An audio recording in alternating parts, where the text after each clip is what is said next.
Hello students. तो आज हम करने वाले हैं क्लास 11th फिज़िक्स का कंप्लीट महा रिवीजन।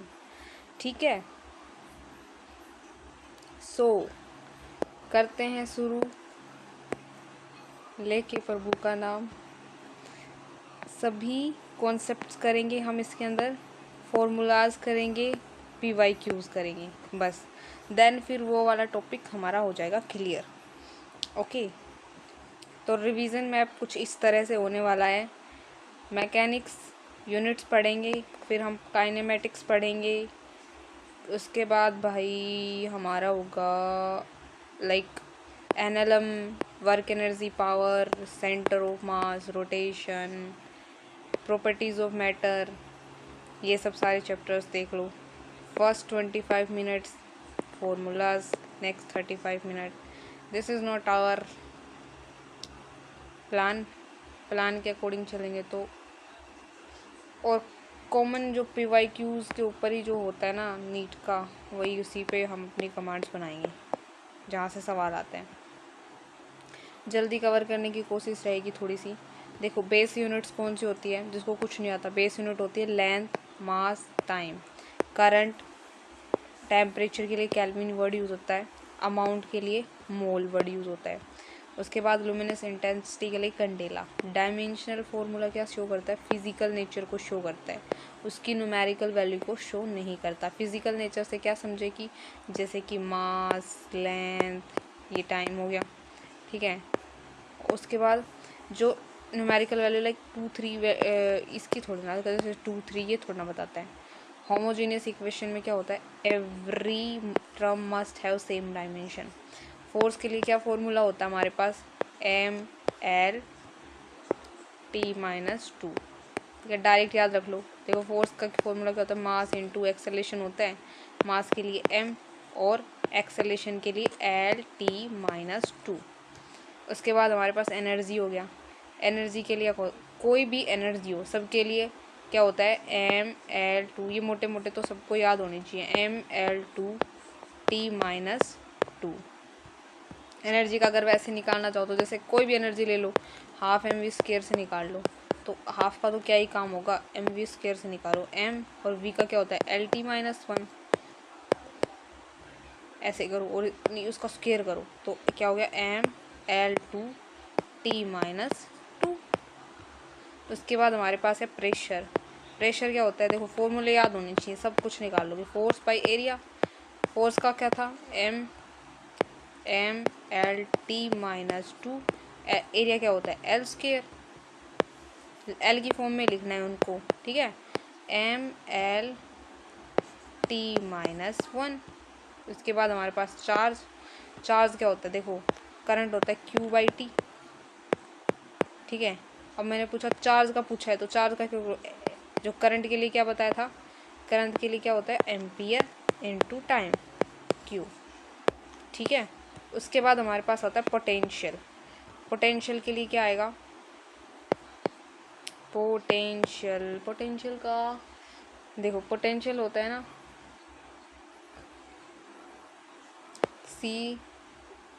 Q=CV होता है। यहाँ से आप पोटेंशियल निकाल सकते हो। देखो, Q का क्या होता है? अभी अभी बताया था, Q इज लाइक 80। और आपको कैपेसिटेंस का निकालना है। कैपेसिटेंस का कैसे निकालोगे? कैपेसिटेंस का भी होता है ना, एनर्जी इज इक्वल टू, कोई भी एनर्जी होती है लाइक वहाँ से निकाल लो। Energy is equal to half CV² होता है। यहाँ से भी आपको पोटेंशियल का पता होना चाहिए, तो यहाँ से तो आप निकाल नहीं सकते। पहले तो एक बार देखो इसमें क्या दे रखा है? ML2T-3 ML2। पोटेंशियल का एक फॉर्मूला और रहता है, KQ/R।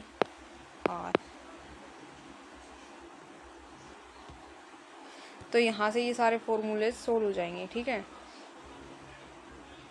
उसके बाद देखो डायमेंशनल एनालिसिस कैसे यूज़ करते हैं। Check correctness of equation. Equation की करेक्टनेस चेक करती है। Relation between quantity and dimensional coefficient. Convert unit one system to another. ये जैसे ये होता है ना, NU is equal to constant. ठीक है, जैसे कि एक centimetre is equal to 100 metre. तो ऐसे ही मीटर को सेंटीमीटर में कर रहे हैं ना हम इधर, ऐसे चलता रहता है इधर। तो एब्सोल्यूट एरर क्या होता है, measured value minus true value, जितनी हमने मेज़र की और जितनी हमने ट्रू वैल्यू दे रखी है। ठीक है, मीन एब्सोल्यूट क्या होता है, एवरेज सभी एब्सोल्यूट एरर्स का, जितनी भी एब्सोल्यूट एरर्स आई जैसे 0.12 जितनी भी टोटल है उसको उतनी टोटल से डिवाइड कर दो। रिलेटिव एरर क्या होता है, absolute error by true value. Percentage error क्या होता है, relative error into 100। Multiplication division में एरर्स क्या होते हैं, ऐड होते हैं, ये याद रखना है। मल्टीप्लिकेशन हो या डिवीजन हो, 4 powers percentage error multiply by power, mostly ये सवाल आते हैं। देखो जैसे ये z इज इक्वल टू, इसमें दे रखा है a की पावर हमारे पास p है प्लस b की पावर हमारे पास q है, c की पावर हमारे पास r है। तो आपको परसेंटेज एरर दे देंगे। लाइक एग्जांपल मैं कुछ छोड़ देती हूँ आपको। लाइक a की पावर दे दी 2%, b की पावर दे दी आपको 3%, c की पावर दे दी आपको 4%। परसेंटेज एरर कैसे निकालोगे, क्या करो, सीधा देखो 2 + 3 + 4 सबको जोड़ दो, 4 3 7 और 7 2 9। एक चीज़ और आप कंफ्यूज हो सकते हो इसके अंदर, जैसे a की पावर हमारे पास, जैसे a ये क्या है हमारे पास 2, और ये क्या है हमारे पास b की पावर हाफ दे दी, c की पावर 1/5 दे दी, c की पावर 5 दे दी। तो इनको भी आप करोगे जोड़, 1/2 + 5, तो इसको जोड़ दो। सबका एरर जोड़ना होता है। डायमेंशनल, जो डायमेंशनल लेस होते हैं ना वो ऑलवेज, उनका डायमेंशनल लेस का मतलब नहीं होता कि यहाँ पे कि वो क्या बोलते हैं, उनका एंगल, मतलब जो डायमेंशनल होते हैं उनका मतलब वो नहीं होता कि यूनिट लेस हो। लाइक हमारे पास होते हैं जैसे प्रैक्टिकल एंगल की यूनिट क्या होती है, रेडियन। एंगल की यूनिट क्या होती है हमारे पास, रेडियन। ठीक है, ये एंगल की यूनिट होती है रेडियन, बट वो क्या होता है, डायमेंशनल लेस। तो डायमेंशनल लेस क्वांटिटी हो वो यूनिट लो, से ऐसा नहीं हो सकता। ठीक है, यहाँ तक हो गया हमारा ये पेज क्लियर। नेक्स्ट पे चलते हैं। अब हम पढ़ते हैं बेसिक मैथ। बेसिक मैथ में क्या आता है जी, बेसिक मैथ का सुनो, हमारे पास फंडा ये होता है, जो स्केलर होता है ना उसके पास ओनली मैग्नीट्यूड होती है, लाइक मास, टाइम, एनर्जी, ये सब स्केलर है। वेक्टर क्या होता है, उसके पास मैग्नीट्यूड भी होती है और डायरेक्शन भी होती है कि वो किस डायरेक्शन में जा रहा है, जैसे डिस्प्लेसमेंट, वेलोसिटी, फोर्स, मोमेंटम। अब थोड़ा इनसे भी पहचान लो, जो फोर्स हो गया, फोर्स में क्या होता है, मास इंटू एक्सेलेरेशन होता है, और एक्सेलेरेशन में क्या होती है, वेलोसिटी। वेलोसिटी क्या बताती है, डायरेक्शन, ऐसे याद रखो। वेलोसिटी, और उसके बाद मोमेंटम क्या होता है, p = mv। इसमें तो वेलोसिटी होती है, ये भी डायरेक्शन बता रही है, तो ये भी वेक्टर क्वांटिटी होगी। Unit vector gives direction only, और यूनिट वेक्टर की जो मैग्नीट्यूड होती है वो 1 होती है, ये याद रखना। Component ax = a cos theta और ay = a sin थीटा। जैसे हमें कंपोनेंट निकालने हो तो ये एंगल थीटा दे रखो, जिस साइड थीटा दे, और ये हमारे पास मान लो ए दे रखा है, तो हम इसको क्या लिखेंगे, ए कोस थीटा, जिस साइड एंगल हो। ठीक है, ये एक्स एक्सिस पे हो गया। और अगर हम वाई एक्सिस पे लिखेंगे तो ए वाई साइन थीटा। ठीक है, ये हो गया A Y sine theta. A plus B square root क्या होता है, देखो ए प्लस बी, ओके, इसका स्क्वायर रूट क्या हो गया, ए का स्क्वायर प्लस बी का square plus 2ab cos theta. Okay, A dot B को कैसे लिख सकते हैं, ये तो डायरेक्ट हो गया, आपको कोई भी वैल्यू दे दे, लाइक मैं दे दूँ कि 2 + 5 का निकालो, और इसके बीच में ए और बी के बीच में एंगल कितना दे रखा है, लाइक कोस 60 लगा लो। तो उसका कैसे सोल्व करोगे आप, तो आप क्या करोगे, नहीं 3 और 4 लगा लो, चलो 3 और 4 का सही आंसर आता है। 3 का स्क्वायर कर दो प्लस 4 का स्क्वायर कर दो प्लस 2 3 × 4 कोस 60 की वैल्यू कितने की, 1/2, 2 से 2 कैंसिल, 6 3 3 जा 9, 4 4 जा 16 प्लस 4 3 जा 12, 25 और 12 कितना हो गया, 737। तो √37 आंसर आ गया ना, ऐसे ही आता है इसके अंदर। उसके बाद देखो ए डॉट बी क्या होता है, आपको बस ये डायरेक्ट याद रखने हैं, आपको ये फॉर्मूलेज होते हैं। ए डॉट बी क्या होता है, ए डॉट बी क्या होता है, ए डॉट बी क्या होता है, A dot B is equal to A B cos theta, ठीक है। और उसके बाद ए क्रॉस बी, इन दोनों में फ़र्क होता है, ए क्रॉस बी होता है ए बी साइन थीटा, ये आपका बहुत यूज होगा, ए क्रॉस बी। और टेन थीटा क्या होता है, टेन थीटा के कैसे लिखेंगे, ए वाई बाई ए एक्स, ठीक है। ये हो गया।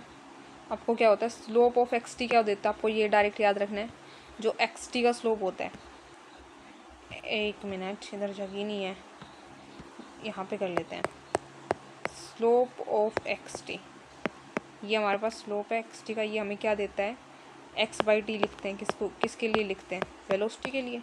तो स्लोप ऑफ एक्स टी क्या देता है हमें, स्लोप ऑफ एक्स टी हमको क्या देता है, वेलोसिटी। एक्स टी का स्लोप हमें वेलोसिटी देता है, ये डायरेक्ट याद रखो। वी टी का ऐसे स्लोप एक्सेलरेशन देता है। एरिया अंडर वी टी क्या देता है हमें, डिस्प्लेसमेंट देता है। Area under A T change in velocity देता है। तो ये आपको यहाँ से ही डायरेक्ट याद रखना है, ठीक है। उसके बाद हमारे पास आती है रीडिंग एक्सिस प्लस यूनिट पर, slope ask derivative, area ask integration.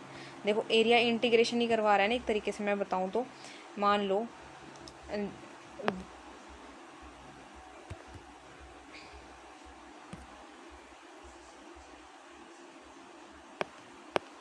v is equal to T X by T T, ठीक है। इसका क्या करेंगे, इंटीग्रेशन करेंगे, तो v और ये D T is equal to D X, हो गया ना। तो ये क्या करवा रहा है, ये एरिया है, और एरिया से हमारे पास क्या हो रहा है, इंटीग्रेशन। एरिया इधर एरिया है और इधर क्या हो रहा है, इंटीग्रेशन। एरिया इंटीग्रेशन करवाता है और स्लोप क्या करवाता है हमारे पास, डिफरेंशिएशन। कर्वेचर टेल इंक्रीजिंग और डिक्रीजिंग रेट, जो कर्वेचर्स बनते हैं लाइक ऐसे ऐसे, ये इंक्रीजिंग है, ये डिक्रीजिंग है, ये इंक्रीजिंग, ऐसे ऐसे स्लोप्स बनते रहते हैं ना। So negative values are not always decreasing, check slopes. Negative value का मतलब ये नहीं होता हमेशा डिक्रीज हो रहा है, आपको वैल्यू चेक करनी पड़ेगी। Distance can never be negative, distance कभी भी नेगेटिव नहीं होती, but displacement can be positive, negative, zero, depend करता है रेफरेंस डायरेक्शन के ऊपर, ठीक है। ये मोटे मोटे फॉर्मूले हैं आपके, मतलब ये नहीं है कि पूरा डिटेल्ड वर्जन है ये, कि आप एग्ज़ाम के लिए अगर कुछ ना पढ़ा हो तो इसे आप एज ए पढ़ सकते हो अच्छे से। देखो डिस्टेंस क्या होता है, टोटल पाथ लेंथ, और डिस्टेंस कैसी क्वालिटी है, स्केलर। डिस्प्लेसमेंट कैसी है, final position minus initial position. Displacement कैसी क्वांटिटी है, वेक्टर। एवरेज वेलोसिटी क्या होता है, total displacement by total time. Average speed क्या होती है, total distance by total time. Instantaneous velocity, slope of x t curve. Formula देखो, v x is equal to v by a t. हमें इसमें v क्या है, इनिशियल स्पीड, और you नहीं, वी क्या है, फाइनल स्पीड, और यू क्या है, initial speed, plus A T. ये याद रखना। इसमें एक चीज़ और ध्यान में रख सकते हो कि आपको बार बार ऐसे बोला जाए कि इनिशियली कोई रेस्ट पे था, ठीक है, इनिशियली रेस्ट बोलेंगे, वो आपको नहीं बताएंगे कि इनिशियल वेलोसिटी जीरो है। इनिशियली कोई रेस्ट पे जीरो है तो आप इसको क्या करोगे, जीरो पुट करोगे ना, जीरो पुट करोगे इसको। S is equal to u t plus half a t square, और v square is equal to u square plus two a s. ये आपको याद रखना। रुको, ढंग से नहीं समझ में आए तो इधर देख लो। S is equal to u t plus half a t square, v square is equal to u square plus two a s. उसके बाद है एस एन एथ, ये ज़्यादा u plus a by a two n minus one. इन equation से आप बहुत सारे क्वेश्चंस को सोल्व कर पाओगे। लाइक इसमें तो क्या ही करना है, आपको डिस्प्लेसमेंट पूछे, कभी इक्वेशन में बस फॉर्मूला, किसी को फॉर्मूला लगाना नहीं आता तो मैं बताऊँ, डिस्प्लेसमेंट और टाइम हो जिस फॉर्मूले में, तो ये वाला लगा दो। जिसमें अगर डिस्प्लेसमेंट और टाइम ना दिखे तो ये वाला लगा दो, ठीक है, सीधी सी बात है। Take upward positive, acceleration negative. देखो ऊपर की तरफ ये होता है, ये जैसे कि ऊपर की तरफ है, तो ऊपर की तरफ एक्सेलेरेशन कैसा लगता है? देखो एक्सेलेरेशन अगर नीचे की तरफ है तो ग्रेविटी तो नीचे की तरफ लगता है, ये पॉजिटिव होता है। अगर ग्रेविटी ऊपर की तरफ देखे तो नेगेटिव लगेगा, ठीक है। वैसे मोस्टली डायरेक्शन ऊपर की तरफ लेते हैं हाईएस्ट पोजीशन पे। अब मान लो हमने कोई बॉल फेंकी, ये बॉल ऊपर जाएगी और फिर वो नीचे भी आएगी, है ना। जब ऊपर कोई बॉल जाती है तो एक टाइम होता है, एक पॉइंट होता है जहाँ से वो नीचे गिरती है, और उस पॉइंट पे जाके उसकी वेलोसिटी जीरो तो होती है ना, कि भाई उसकी वेलोसिटी जीरो हो गई तभी तो वो नीचे आई। एक पॉइंट के बाद हाईएस्ट पॉइंट पे वेलोसिटी जीरो होती है, और एक्सेलेरेशन क्या होती है? जी। एक्सेलेरेशन क्या होती है? जब जी नीचे की तरफ लगती है, डाउनवर्ड, ठीक है, डाउनवर्ड लगती है। उसके बाद देखो टाइम ऑफ एक्सेंट, अब ये भी ध्यान में रखो, 1 मिनट। टाइम ऑफ एक्सेंट मतलब देखो ये हमारे पास है, जब ये ऊपर जाता है तो टाइम कितना लगता है? u/g, ठीक है। जब ये नीचे आता है तब क्या लगता है? t = u/g। और मैं कह दूँ टोटल टाइम ऑफ फ्लाइट बताओ, टोटल टाइम ऑफ फ्लाइट कितनी देर ये हवा में रहा, तो टोटल करो। टोटल कैसे करोगे? u/g ऊपर जाने का टाइम, u/g नीचे आने का टाइम, तो कितना हो गया? 2u/g, ठीक है। कितना टाइम हो गया? 2u/g, ये हो गया हमारे पास ख़त्म, ठीक है। उसके बाद हमारे पास है मैक्सिमम हाइट। ये फॉर्मूले तो आपको भूलने नहीं चाहिए। मैक्सिमम हाइट का फॉर्मूला क्या होता है? Hmax = u²/g। देखो ये फॉर्मूला वैसे आया कहाँ से, मैं बताऊँ? देखो कहाँ से आया है, देखो v² = u² प्लस 2as पढ़ा है ना, ये पढ़ा है ना, 2as मतलब एक्सेलेरेशन ही होगा, gs लगा लो, ठीक है। तो क्या किया, जब मैंने आपको बताया कि जब हमारी बॉल है, ये ऊपर जाएगी, सबसे ऊपर जाने के बाद क्या होती है? एक पॉइंट होता है जब वो जीरो हो जाती है उसकी वेलोसिटी, तो उसकी फाइनल वेलोसिटी जीरो होती है। शुरू में तो कुछ थी, फेंका था हमने, फाइनल वेलोसिटी जीरो हुई, ठीक है। u², जब ये g नीचे की तरफ आता है, मतलब ऊपर की तरफ होता है, g नीचे की तरफ आता है तो -g हो जाता है, तो v² = 2gs हो गया, ठीक है। और इसको h मान लो, ये ऐसी है ना, Hmax u²/2g, तो Hmax कितना आया इसका? Hmax कितना आया हमारे पास? ये आया, ठीक है। Velocity of a with respect to b, va - vb। Same direction relative speed difference, opposite direction relative speed sum. अब ये वाला देखो, रिलेटिव स्पीड वाला देखो, अगर कोई हमारे पास, जैसे ये कार है va स्पीड से जा रही है, ये कार है vb स्पीड से जा रही है, ठीक है। एक कार है, चलो ये वाला देखो, ये सिचुएशन 1 है। जब अगर सेम डायरेक्शन में कोई चीज़ जा रही हो ना, तो हम उसके लिए क्या कर देते हैं? va - vb, ठीक है।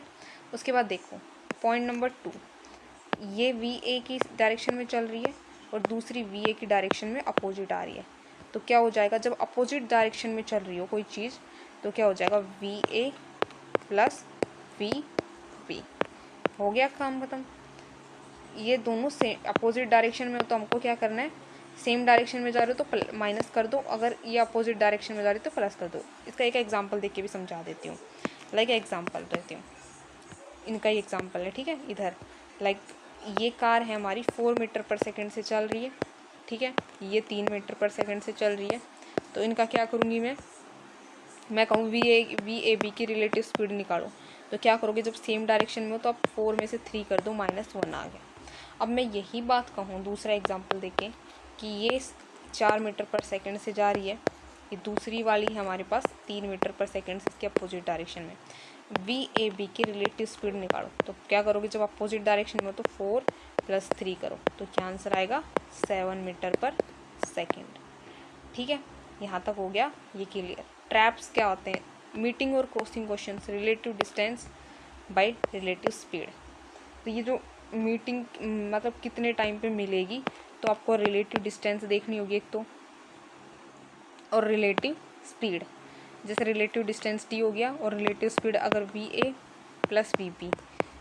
देखो इसमें क्या होगा, ये जो दो जा रही थी, मतलब ये वाली और ये वाली इधर आ रही है, तो इनके बीच की डिस्टेंस देखो एक तो अगर मैं पूछूँ कितने टाइम पे मिलेगी, ठीक है, ये 4 है ये 3 है, और इसके डिस्टेंस मान लो मतलब 14 मान लो 14 मीटर, और ये अपोजिट डायरेक्शन में है, तो 4 और 3 कितने हो गए 7, 7 2 जा 14, तो ये कितने सेकंड में मिलेगी 2 सेकंड में। ठीक है, तो ऐसे ही निकालते हैं इनकी जो वो टाइम हो, या सिर्फ कुछ भी निकालना हो तो, पर इधर ही ध्यान में रखना है कि वो एक दूसरे के आमने सामने से आ रही है कि साइड में जा रही है।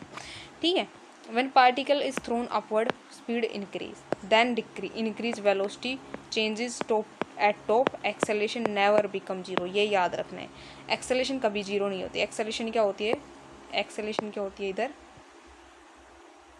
एक्सेलरेशन क्या होती है जी, कांस्टेंट रहती है ये। ठीक है, कांस्टेंट। उसके बाद हमारा मोशन इन 1D डन। हमने मोशन बेसिक मैथ कर लिया, यूनिट और डायमेंशन के मोटे मोटे पॉइंट्स कर लिए। अब आते हैं projectile and 2D motion. Horizontal motion क्या होता है, uniform velocity you cos theta. Like इसके अंदर तो मेन चीज़ें यही चलती है। देखो मैंने क्या किया, एक मिनट, इसको हॉरिजॉन्टली इसको यहाँ से फेंक, ठीक है, तो यहाँ पे कुछ एंगल बना इधर थीटा, तो वेलोसिटी v से हमने फेंका है इसको, तो जो x डायरेक्शन में होगी, तो मैंने एंगल सिखाया ना कि अगर इसके साथ में हो तो u कोस थीटा हो गया, और ये क्या होगी हमारी v साइन थीटा। ठीक है, इसके बाद है तो हॉरिजॉन्टल मतलब ये सीधा पड़ा हुआ, और वर्टिकल ये सीधा है, तो ये कितना हो गया u कोस थीटा, और ये हो गया v sine theta. Vertical motion uniformly accelerated with G. Vertical motion में हमेशा जी कितना लगता रहेगा, -g। देखो नीचे की तरफ ही लगता है। हाईएस्ट पॉइंट पे वेलोसिटी क्या हो जाती है, जीरो। कौन सी वेलोसिटी जीरो हुई है ये हाईएस्ट पॉइंट पे, इधर वो जीरो होगी ना। देखो एक्स वाली तो इधर भी यू कोस थीटा लगेगी, लेकिन वाई वाली क्या हो जाएगी, वाई वाली तो कुछ लग ही नहीं रही, तो वी वाई क्या हो जाती है हाईएस्ट पॉइंट पे zero. Horizontal remain same, acceleration is always G downward. Acceleration हमेशा डाउनवर्ड लगता रहेगा इसके अंदर। देखो यहाँ ही है ना, ये देखो इधर भी यू कोस थीटा लग रहा है, आपको बस ये याद रखना है, और इधर भी यू कोस थीटा लग रहा है, और ये कौन सी है वी एक्स वाली। ठीक है, वी एक्स। इधर वी वाई कितना लगता रहता है, वी वाई साइन थीटा, लेकिन जो ऊपर होता है इधर वी वाई कितना हो जाता है जीरो। और जो हमारे पास है ना जी हमेशा नीचे की तरफ जी हमेशा नीचे की तरफ -g लगता रहता है, -g -g -g। ठीक है, और इसमें और क्या सीन है, ठीक है, एक्सेलेरेशन डाउनवर्ड लगता है, वेलोसिटी हाईएस्ट पॉइंट पे जीरो हो जाती है। स्पीड क्या होती है, देखो ये फॉर्मूलेज करो। टाइम क्या होता है 2u, जो ये सबसे मेन फॉर्मूलेज है। टाइम क्या होता है 2u साइन थीटा बाय जी। इसको ऐसे भी लिख सकते हो 2u/y, क्योंकि साइन थीटा किसका कंपोनेंट है, y वाले का। t इज इक्वल टू हो गया, चलो ठीक है, t वाला तो हो गया। दूसरा फॉर्मूला किसका, हमारे पास h क्या होता है, जो मैक्सिमम हाइट होती है, h is equal to u/y का square by 2g, u square by sine square theta by 2g। ठीक है, और रेंज का क्या होता है, रेंज का होता है 2, पहले ये से लिखो 2ux uy/g। सिंपल में अगर याद नहीं होता तो 2u कोस थीटा लिखो, u साइन थीटा लिखो, बाई g लिखो, 2u square sine 2 theta by g।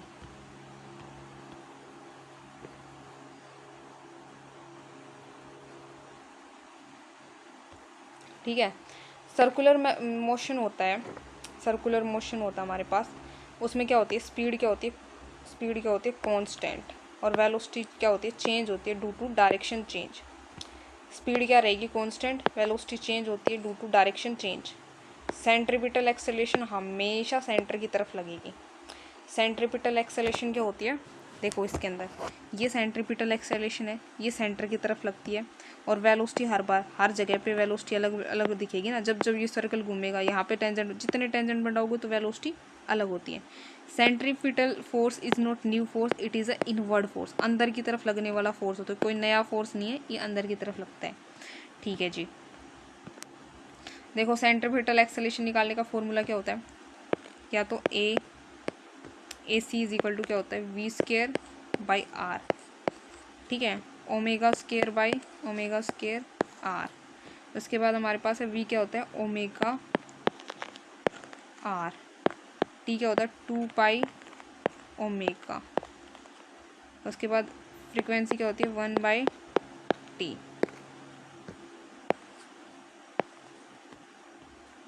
ठीक है, तो ये हो गया। प्रोजेक्टाइल क्या होता है, range same for theta and 9 minus theta. Range कब सेम होती है, जब थीटा एंड, रुको, ये थीटा एंड 90 माइनस थीटा हो। लाइक रेंज कब दिखेगी, जैसे 30 डिग्री और 60 डिग्री एंगल हो, इनका दोनों को प्लस करो तो क्या आएगा 90। ठीक है, 70 हो प्लस 20, 90 आ रहा है इनका, तो इनकी क्या है रेंज सेम है। ठीक है,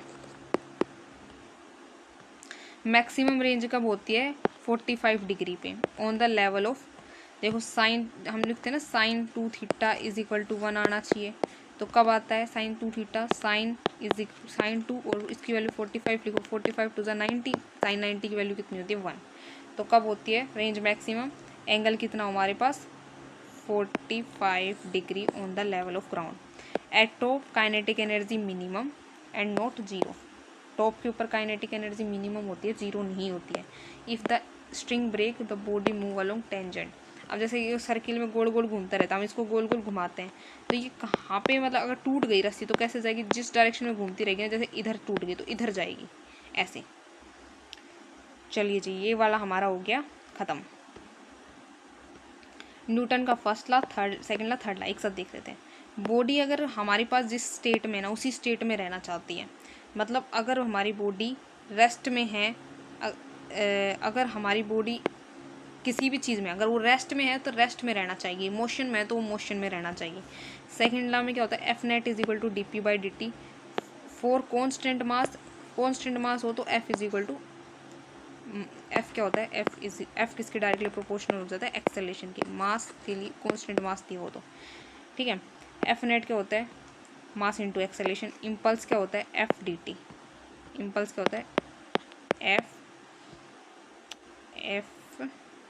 फोर्स इंटू डी टी। इसको ऐसे भी लिख सकते हैं change in momentum, change in momentum.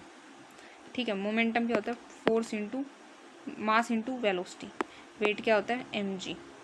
Draw only force acting on the selected body. अभी देखो ये हमारे पास बॉक्स है कोई, इसके ऊपर देखो नॉर्मल रिएक्शन तो ऊपर की तरफ लगता है और एम जी नीचे की तरफ लगता है। ठीक है, कोई फोर्स लगा दे तो यहाँ पे लग जाएगा। ठीक है, अगर ये आगे की तरफ जाएगा तो फ्रिक्शन कैसे लगेगा पीछे की तरफ। ठीक है, फ्रिक्शन हमेशा कब लगता है उसकी मूवमेंट के अलग। ठीक है, never draw action reaction pair on same body. Action reaction कब एक्शन रिएक्शन ये याद रखना सेम बॉडी पे नहीं लगते हैं। एक्शन रिएक्शन कहाँ पे लगते हैं, एक्शन रिएक्शन डिफरेंट बॉडी पे लगते हैं, डिफरेंट बॉडी पे। ठीक है, उसके बाद है resolve forces along acceleration direction. Tension in the light extensible same if the pulley is ideal. देखो आइडियल पुले में क्या होता है, देखो ये पुले होता है हमारे पास, इसमें तो आइडियल में तो यही होता है। देखो ये पुले लटक रही है और इसमें जैसे टेंशन टी है इसमें भी टेंशन टी है। मान लो ये मास है, ठीक है, m1 है और ये हो गया m2।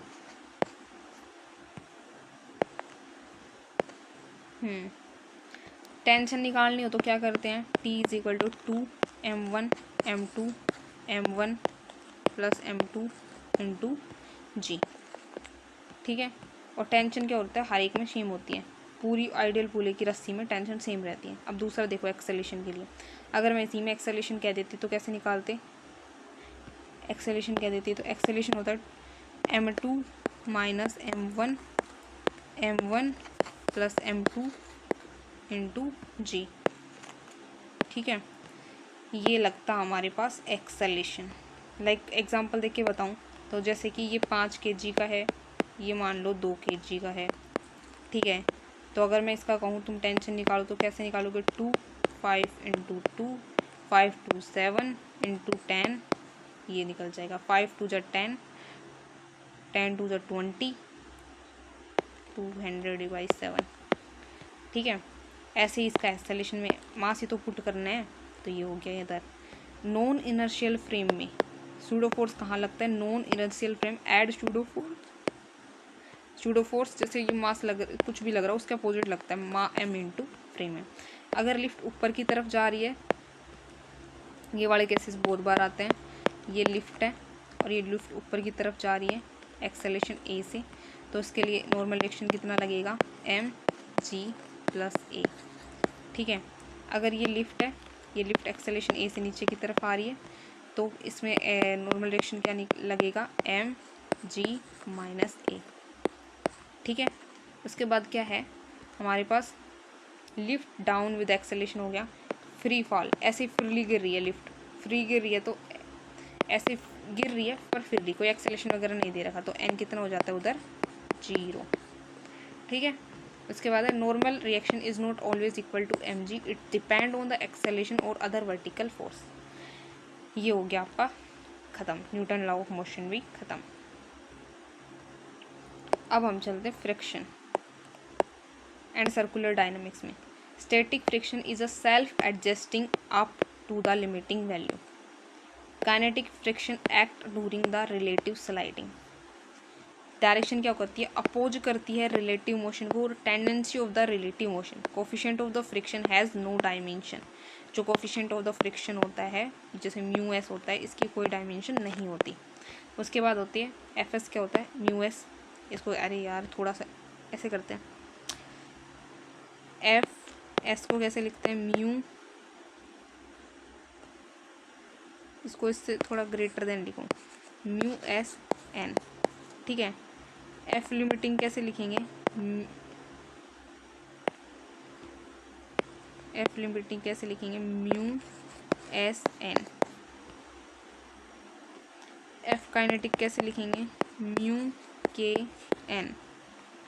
एंगल ऑफ रिपोज क्या होता है, एंगल ऑफ रिपोज पूछ लेना डायरेक्ट, कुछ मत लगाओ, बस tan theta is equal to mu याद रखो।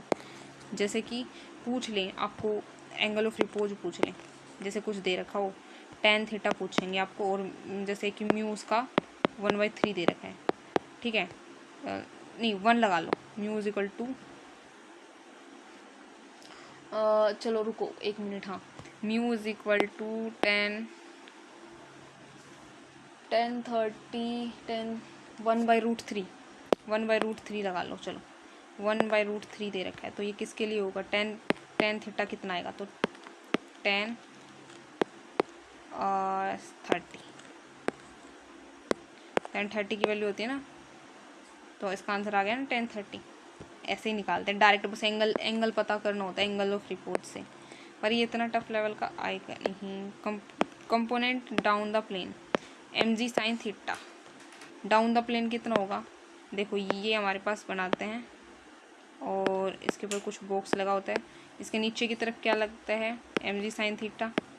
ठीक है, उसके बाद है नॉर्मल रिएक्शन क्या लगती है mg cos theta if no other perpendicular force, अगर कोई अदर परपेंडिकुलर फोर्स ना लग रहा हो तो ये क्या लगता है हमारे पास mg कोस थीटा।